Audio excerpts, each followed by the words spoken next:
You wake up, put the kettle on, and reach for what you think is the healthiest start to your day, a bowl of oatmeal. Simple, safe, smart. At least, that's what you've always believed. But what if I told you that very bowl, meant to support your heart, your weight, your energy, could actually be silently working against you? Not because oatmeal is unhealthy, but because of how it's being eaten. Over the years, I've spoken with countless people, especially older adults, who made the switch to oatmeal thinking it would change everything. And yet, despite their best efforts, they still felt bloated after breakfast. Their blood sugar kept swinging. The scale didn't budge. And worst of all, they blamed themselves. Here's the truth. Oatmeal is powerful, when used right. But when it's not, it becomes one of the most misunderstood health foods in your kitchen. In this video, we're going to unpack 10 oatmeal mistakes that most people, maybe even you, are making without realizing it. We'll go deeper than the usual don't add sugar advice. We'll talk about science, smart fixes, and a few surprising facts that could make a real difference in how you feel after breakfast. Because a healthy habit should help you feel better, not worse. So before you take another bite, let's talk. Mistake number 1, relying only on oatmeal for breakfast every day. Let's start with a mistake that sounds harmless, until it builds up over time. Mistake number 1 is relying only on oatmeal as your go-to breakfast, day after day. Now, I get it. Oatmeal feels like the safe choice. It's easy to prepare, it fills you up, and it's often seen as a one-and-done solution. But here's the problem, even though oatmeal is packed with fiber and some great nutrients, it's not a complete meal by itself. What it lacks is just as important as what it gives. Oats don't provide enough high-quality protein, they have very little fat, and they're missing key nutrients that your body especially needs as you age, like vitamin B12, iron in its most absorbable form, and omega-3 fatty acids. When you make oatmeal your only breakfast for weeks, even months, without mixing it up, you're setting yourself up for what I call silent depletion. Your energy starts fading.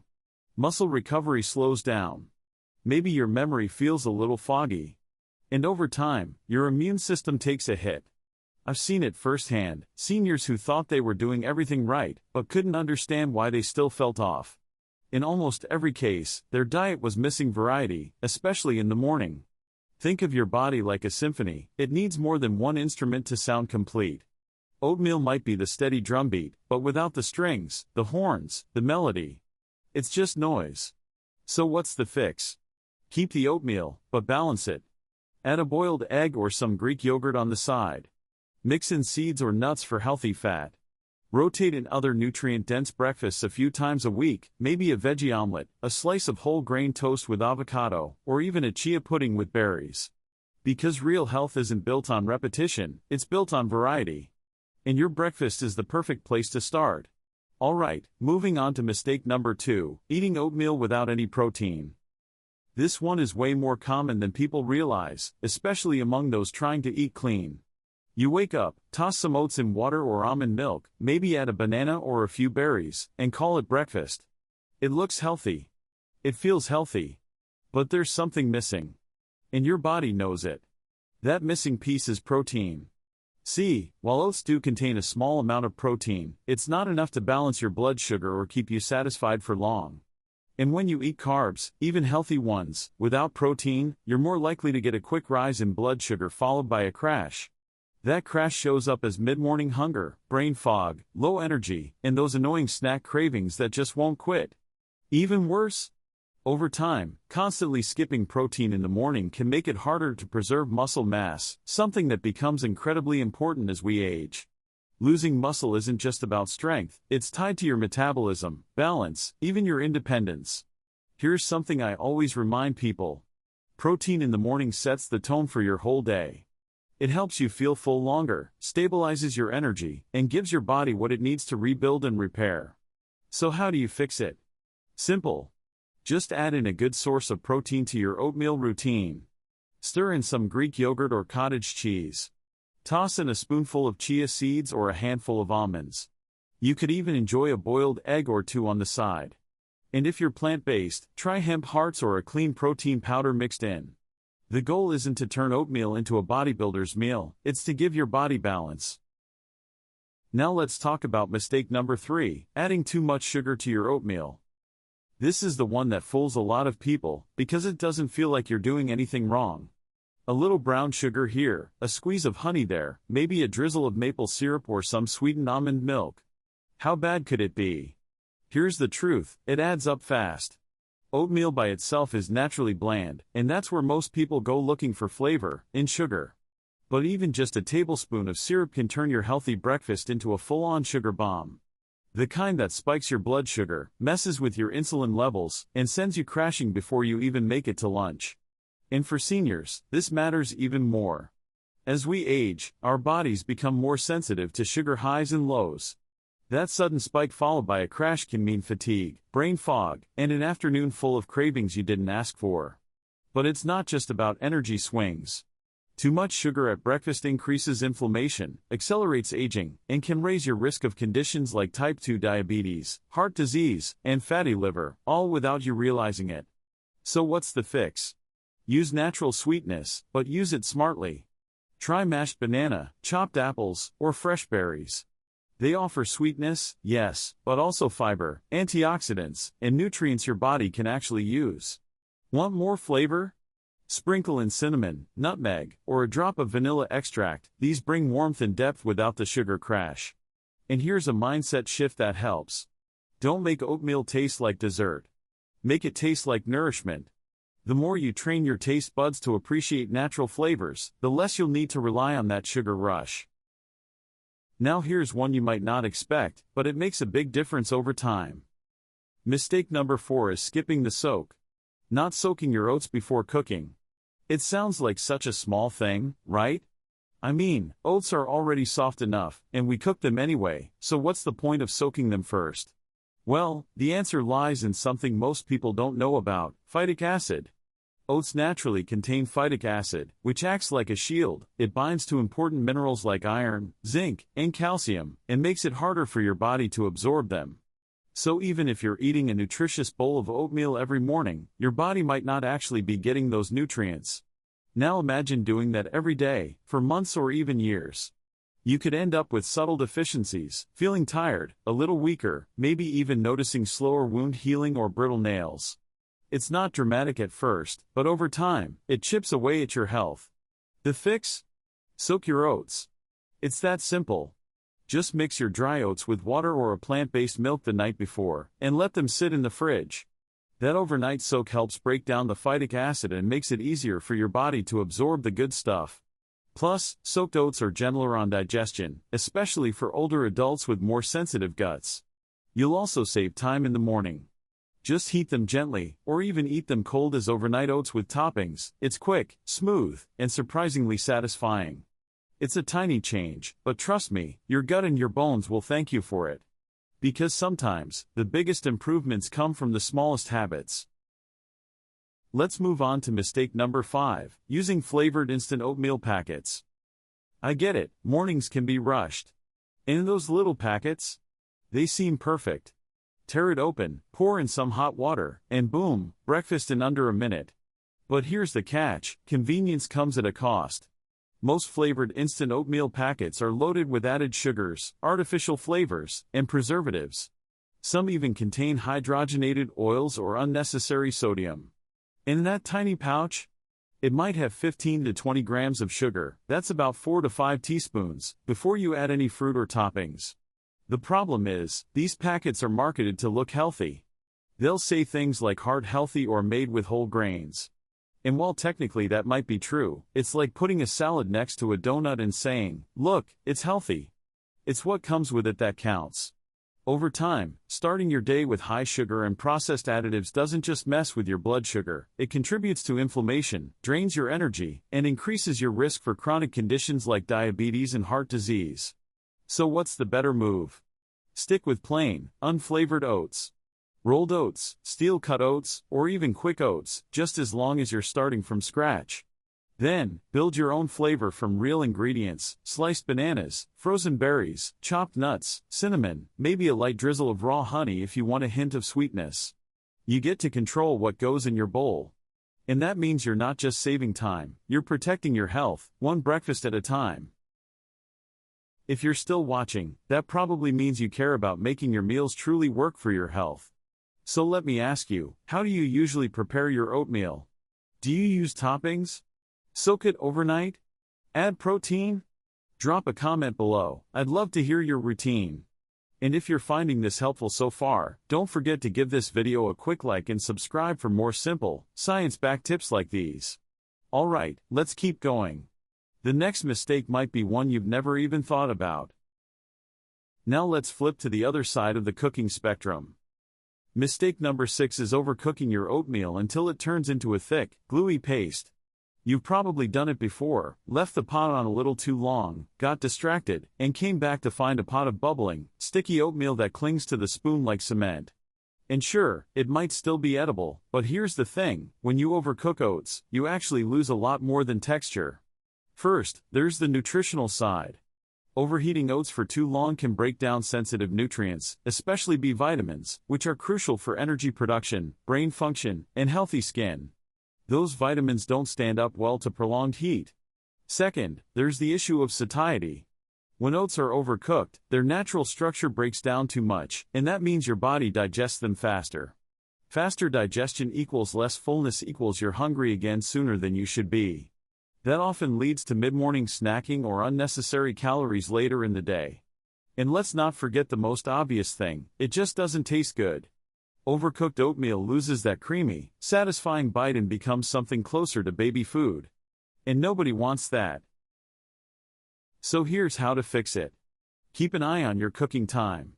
Let oats simmer just long enough to become tender and creamy, but not lifeless. You want a texture that still has a little body, a little heart. If you're using the microwave, add a bit of extra water and pause to stir every 30 seconds. This helps prevent uneven cooking and keeps the texture smooth without over-thickening.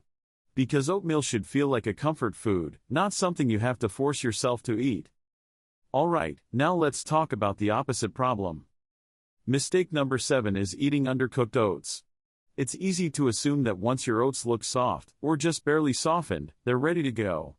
Especially if you're in a rush, it's tempting to pull them off the stove or out of the microwave a little early. But here's why that's a problem. Undercooked oats are hard on your digestion, and they're harder on your body's ability to absorb nutrients. See, oats contain a special type of fiber called beta-glucan, which is one of the reasons oatmeal is so good for your heart and blood sugar. But beta-glucan needs heat and moisture to fully activate and become that gel-like texture that slows digestion and stabilizes energy. When oats are undercooked, that fiber doesn't get a chance to do its job. What you're left with is a tougher, chewier texture that can cause bloating, gas, or stomach discomfort, especially for older adults with more sensitive digestion. I remember one viewer who messaged me saying, "I thought oatmeal just didn't sit well with me, turns out I just wasn't cooking it long enough." Once she let it simmer fully, the discomfort disappeared. So here's what to do. Take your time. Whether you're using rolled oats or steel cut, make sure they reach a soft, porridge-like consistency. Let them simmer gently until the grains are fully tender, not just warm, but cooked through. If you're short on time, pre-soak your oats the night before. That way, they cook faster in the morning without sacrificing digestion or nutrition. Now here's a mistake that seems harmless, maybe even fancy, but is more common than you think. Mistake number 8 is cooking your oats directly with milk. It sounds like a great idea, right? You want creamier oatmeal, so you swap water for milk right from the start. Sounds richer, sounds better. But here's what actually happens. When you cook oats with milk, especially dairy milk, at high heat, the proteins in the milk react with the starches in the oats, and that can lead to a sticky, gummy, overly thick mess. And not just that, prolonged heating can reduce some of the nutritional value of both the milk and the oats, especially heat-sensitive vitamins like B2 and B12 in milk, and the natural antioxidants in oats. What you end up with is a bowl of oatmeal that feels heavy, clumpy, and honestly, a little disappointing. So what's the smarter way to do it? Cook your oats with water first. Let them simmer until soft and almost fully done. Then, and only then, stir in your milk or plant-based milk to finish. That gives you the creaminess you want without breaking everything down. The result? A smooth, silky bowl that still packs all the nutrients you were aiming for. Whether you prefer almond milk, oat milk, or regular dairy, it works beautifully after the oats have done their thing. So remember, Milk is a finishing touch, not a starting point. Your texture, your taste buds, and your digestion will thank you for it. Let's be honest, when something is labeled healthy, it's easy to assume that more is better. Mistake number 9 is eating oversized portions of oatmeal. Now I get it. Oatmeal seems innocent enough. It's not a greasy breakfast sandwich or a plate of bacon and eggs. So we pile it on, a big scoop of oats, a generous swirl of nut butter, a handful of granola, maybe a drizzle of honey. All with the best intentions. But here's what people forget. Even healthy foods have limits. And oatmeal, especially when loaded with extras, can quietly become a calorie bomb. Not only does this overwhelm your digestive system, especially if you're adding fiber-heavy toppings like seeds and nuts, but it can also lead to bloating, sluggishness, and unintended weight gain over time. Plus, there's a mineral absorption issue most people don't think about. When you consume too much fiber in one sitting, yes, even from oats, it can actually reduce your body's ability to absorb key nutrients like iron and zinc. That matters, especially for seniors who may already have lower levels of these minerals. So how much is enough? Start with half a cup of dry oats, that's about 40 to 50 grams. Once cooked, that portion will expand and give you a full bowl. Add a few quality toppings, like berries, a spoon of nut butter, a sprinkle of chia seeds, but keep it balanced. Think of your oatmeal bowl like a plate. It should be satisfying, not overwhelming. Filling, not exhausting. And if you find yourself still hungry, pair it with a side, maybe a hard-boiled egg or a few slices of fruit. The goal is to nourish your body, not overload it. And finally, let's wrap up with a mistake that sounds like a good thing, but isn't. Mistake number 10 is skipping salt entirely when cooking your oatmeal. Now wait, salt? In oatmeal? For many people, especially those watching their blood pressure or trying to eat clean, adding salt feels wrong. It goes against everything we've been taught. Oatmeal is supposed to be bland and healthy, right? But here's the surprising truth, just a pinch of salt can completely transform your bowl, for the better. You see, salt isn't just about making food salty, it's about bringing out natural flavors. Without it, your oatmeal can taste flat or lifeless, no matter how many toppings you pile on. And ironically, when the flavor falls short, people tend to compensate by adding more sugar, honey, syrup, dried fruits, trying to wake it up. Just a small amount of salt added at the beginning of cooking helps it dissolve evenly and flavor the oats from the inside out. That way, you don't end up with salty clumps or needing extra sugar to make it taste good. And no, we're not talking about pouring on the shaker. One small pinch, about 1/8 teaspoon, is enough to balance the flavor and make your oatmeal more satisfying. In fact, when paired with cinnamon, fruit, or vanilla, that little bit of salt can make those flavors pop even more. So here's the takeaway. Salt isn't the enemy. Excessive salt is. But in the right amount, it's your flavor ally. Don't be afraid to season smart. Your taste buds, and your breakfast, deserve it. So here's what we've uncovered. Oatmeal really can be one of the healthiest breakfasts out there, fiber-rich, heart-friendly, energy-sustaining, gentle on digestion. But as you've seen today, small mistakes can quietly undo all those benefits. It's not about blaming the oats. It's about how we prepare them, what we pair them with, and how much we put into that bowl. Maybe you've been adding too much sugar. Maybe you've been skipping protein. Or maybe, like so many, you've just been doing what felt good enough, without realizing there's a better way. But the good news? These are all easy fixes. From now on, you know to add protein to your oats so you stay full and protect your muscles. Watch the portion size and keep toppings balanced. Soak your oats, cook them just right, and flavor them smartly, with just a pinch of salt and real ingredients. And most of all, don't rely on oatmeal alone to carry your nutrition. Because real health isn't built on a single food. It's built on awareness, on small choices, and on the willingness to make simple upgrades that add up, day after day. So tomorrow morning, when you reach for your oats, do it with intention. Not just to fill your stomach, but to fuel your body, your mind, and your future. If this video gave you something new to think about, hit that like button. If you want more simple, science-backed tips for aging well and eating smarter, subscribe to the channel so you never miss a future episode. And before you go, tell me in the comments, which oatmeal habit will you be changing starting tomorrow? Your experience might just help someone else who's watching. Remember, better health doesn't require big leaps, just better choices, one bowl at a time. See you in the next video.